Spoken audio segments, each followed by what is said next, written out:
पारस्कर गृह्य सूत्र एक कांड की 13वीं कंडिका और सूत्र 1 में कहा है, यदि किसी कारणवश पत्नी गर्भ धारण न कर सके तो श्वेत पुष्पों वाली कंटकारिका औषधि को पुष्य नक्षत्र के साथ चंद्र योग होने पर उपवास करके उड़द अथवा जौ के दानों से निमंत्रण देकर जड़ के साथ उखाड़कर किसी की छाया न पड़े इस तरह सफेद वस्त्र में लपेट कर घर ला करके पुनः पत्नी के रजो दर्शन के चौथे दिन जब वह स्नान करके शुद्ध हो जाए तो रात में पानी के साथ पीस करके उसके रस की 2-4 बूंदे उसके नाक के दाहिने छिद्र में उपनीत द्विज अपने कुलाचार्य से अपनी शाखा का मंत्र जानकर मंत्र पढ़ते हुए डाले। अनुपनीत केवल मंत्र के भाव का स्मरण करे। जिसका उपनयन नहीं हुआ है वह केवल मंत्र के भाव का स्मरण करे। वह मंत्र का भाव क्या है वह हम आपको बता देते हैं। उस मंत्र जिसका उपनयन संस्कार नहीं हुआ है वह व्यक्ति इस विधि को करते उस मंत्र के भाव को स्मरण कर सकता है। वह मंत्र का भाव है यथा सा यदि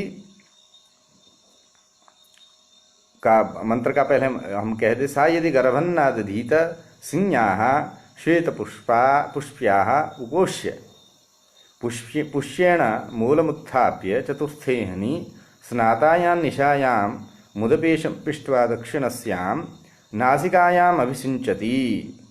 वहाँ जो है मंत्र भी कहा है कि यम औषधि इत्यादि रूप से ये पारस्कर गृह्य सूत्र के प्रथम कांड के 13वीं कंडिका का जो है प्रथम सूत्र है। मंत्र का भावार्थ आप श्रवण कर लें।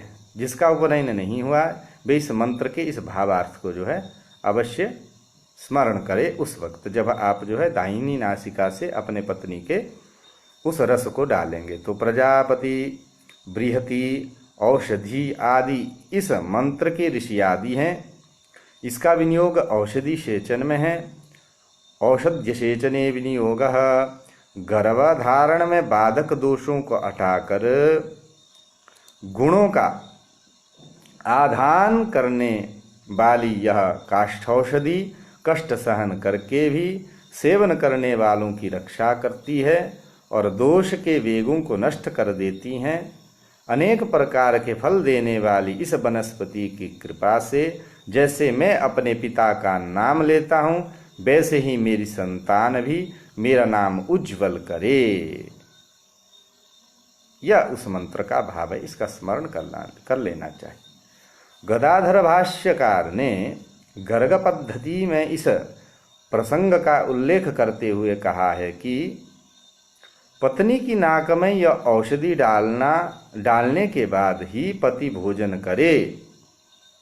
ततो भर्त्रा भोजनं कार्यमिति गर्ग पद्धतौ इति गदाधरः।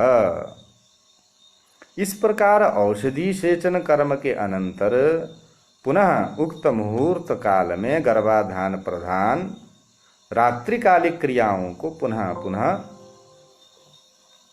दोहराते हुए